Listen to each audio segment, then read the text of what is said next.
জয় শিবধাম। জয় শিবধাম। আচ্ছা, আপনি শিবধামের সাথে কতদিন থেকে যুক্ত আছেন? আমি প্রায় 2024-এর 13 ডিসেম্বর থেকে আমি যুক্ত আছি। তারও আগে থেকে যুক্ত ছিলাম। আচ্ছা, তো আপনি শিবধামের ছবি প্রতিষ্ঠা করেছেন? হ্যাঁ, আমি বাড়িতে আমি অ্যাপয়েন্টমেন্ট পাওয়ার আগেও আমি শিবধামের ছবি প্রতিষ্ঠা করেছি। তো সেখানে তো শিবধাম থেকে কি কি ফল লাভ করেছেন, যেটা আপনার মনে হচ্ছে কি শিবধাম প্রভু কৃপা করছেন? অনেক কৃপা লাভ করেছি, কারণ আমি প্রথমে যে পরিস্থিতির মধ্যে ছিলাম, যা পরিস্থিতি আমার ছিল বাড়িতে, সাংসারিক অশান্তি, শাশুড়ির সাথে অশান্তি, পারিবারিক অশান্তি, প্রচুর অশান্তি, যেগুলো নিজের শারীরিক অশান্তি, ঘরে ঢুকতে পারতাম না। আমি যখন ইউটিউব চ্যানেলে থেকে দেখলাম, দেখতে দেখতে দেখতে দেখতে তারপরে আস্তে আস্তে ওইটা আমি শিবধাম মন্ত্র, তারপর গায়ত্রী মন্ত্র, শক্তি মন্ত্র, এগুলো জপ করতে থাকলাম। সন্ধ্যে 6টা থেকে 7টা পর্যন্ত জপ করতে থাকলাম। করতে করতে করতে করতে আমার আস্তে আস্তে ক্রিয়া হতে থাকলো। এবার আমি একদিন হঠাৎ করে আমি ঠিক করেছি যে আমি এখানে আসবোই, তাতে আমার যা হয়, মানে আমি হয়তো ভিতরে ঢুকতে পারবো না, কিন্তু আমি আসবোই। এবার সেই অবস্থাতে আমি এসেছিলাম, এসে আমি ভিতরে ঢুকিনি, কিন্তু এখান থেকে আমি শিবধামের বাবার ছবি, গুরুদেবের ছবি আমি নিয়ে গিয়ে বাড়িতে আমি প্রতিষ্ঠা করেছিলাম। শুক্রবার প্রতিষ্ঠা করার পর তারপরের থেকে আমার কিছু 2-1টা ভুলও হয়েছিল, যেটা আমি নিয়ম জানতাম না, জানি না ওটা ঠিক না ভুল। আমি বলেছিলাম বাবাকে যে আমার যদি কোনো ভুল হয় তুমি ঠিক করে দেবে। তো আমি যে স্ট্যান্ড, যে মাটির প্রদীপগুলো হয়, তো ওই স্ট্যান্ড প্রদীপগুলো কি করেছি, আমি ওই প্রদীপের উপরে মোমবাতিটা রেখে দিতাম আর স্ট্যান্ডের উপরে 3টে ধূপকাঠি রাখতাম।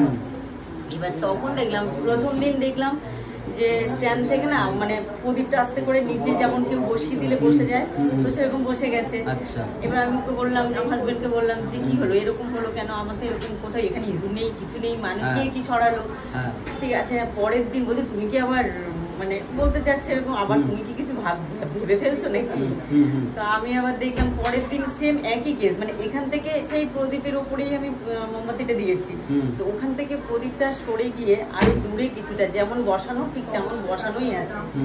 তো এইভাবেই মানে চলছে। পরেক্ষণ আমার মাথায় আসলো যে প্রদীপের ওপরে তো মোমবাতিটা তো দেওয়া উচিত না, কারণ ওর বুকে লাগে, প্রদীপের বুকে লাগে, আমি শুনেছি ঠাকুমাদের সাথে, মায়েদের কাছ থেকে। তো তারপরে থেকে আস্তে আস্তে সব ঠিকঠাক আমার হচ্ছিল। তো শিবধামের ছবি প্রতিষ্ঠা করে নিয়মবিধি পালন করে তাও আপনি কতটা কি অনুভব করতে পেরেছিলেন যে শিবধাম থেকে কিছু বুঝতে পারছি, ফল লাভ হচ্ছে? কিছু ফল তো অনেক কিছু লাভ হয়েছে, যেমন আমার সাংসারিক দিক থেকে, যেমন ঝগড়া বিবাদ যে সংসারের মধ্যে স্বামী স্ত্রী, ওটা ছবি প্রতিষ্ঠা করার পর থেকে আপনি বুঝতে পারলেন কি হ্যাঁ কিছুটা ঠিকঠাক দিকে যাচ্ছে? আমি যখন ধামের ওই ছবি দেখলাম, ইউটিউব দেখলাম, শর্মিষ্ঠা দিয়ে ইউটিউব দেখে আমি যখন এগুলো, তখন থেকেই আমার ডাকতে ডাকতে ডাকতে ডাকতে আমার আস্তে আস্তে ক্রিয়া হতে শুরু হলো। তখন ঝগড়া শান্তিটা কমে গেল, যে আমি বাড়ি ঢুকতে ইচ্ছে করতো না, আমি বাড়িতে ঢুকতে তখন ইচ্ছা করে যে না আমি যাই বাড়িতে। তারপরে আমি ঘরে ঢুকলে শাশুড়িকে দেখতে পাচ্ছি না, বা শাশুড়ি, আমার হাজবেন্ড আমাকে দেখতে পাচ্ছে না, আমি দেখতে পাচ্ছি না, আমার ছেলের সাথে আমার বিবাদ, সবার সাথে একটা যেন দ্বন্দ্ব লেগেই। আচ্ছা আচ্ছা, তো সেখান থেকে এখন কেমন আছেন? এখন তো অনেক বেটার ফিল করছি, আর এইগুলো কবচ, তারপর লোকে বন্ধন, এগুলো সব নেওয়ার পর থেকে আমার আরো বেটার ফিল করছি, কারণ আমি যা ইনকাম করতাম, হাজবেন্ড যা ইনকাম করতো সবই চলে যেত, কিছুই থাকতো না। তো সেই ক্ষেত্রে এখন আমি অনেক অনেক বেটার আছি। একদম মানে কিছু রাখতে পেরেছি। তার থেকে বড় কথা যেটা, আমি তো একটা জব করি, হেলথের আশা করি, তো সেইখানে আমার মনোমালিন্য সবার সাথে, মানে বাড়ি বাইরে আমার কেউ কাউকে যেন আমাকে সহ্য করতে পারছে না, সেখান থেকেও আমি কিন্তু অনেক ক্রিয়া পেয়েছি। এখন আমি সবাই আমার সাথে হাসি ঠাট্টা, ইয়ার্কি গল্প সবকিছুই করে, বা কোনো মানে রাগারাগি অশান্তি নেই। তারপরে আমার যে টাকাটা আটকে ছিল, সেই মানে আমাদের তো ইনসেন্টিভ হয়, ইনসেন্টিভ আটকে গেছিল, সেই ইনসেন্টিভ আবার আমার এমন সময় ইনসেন্টিভটা ঢুকেছে, যেটা আমি আমার ওখানে আমাদের একটা কীর্তন গানে, আমার বাপের বাড়ি ওখানে দল দেওয়ার কথা ছিল, সেই দলটা আমি কিভাবে দিলাম, সবই বাবার কৃপায়, ধামের কৃপার থেকেই আমি সবকিছু পেয়েছি। কারণ ওখানে থোক টাকা, আমার 8,000 টাকা আমার কীর্তন গান দলে আমার দেওয়ার মতো কোনো সামর্থ্য ছিল না। তখন দেখলাম হঠাৎ করে টাকাটা এসে গেল, বাড়িতে আবার বাড়ির পুজো দিলাম, বাড়ির পুজোতেও দেখি আমার কিভাবে হয়ে যাচ্ছে আমি নিজেও বুঝতে পারছি না।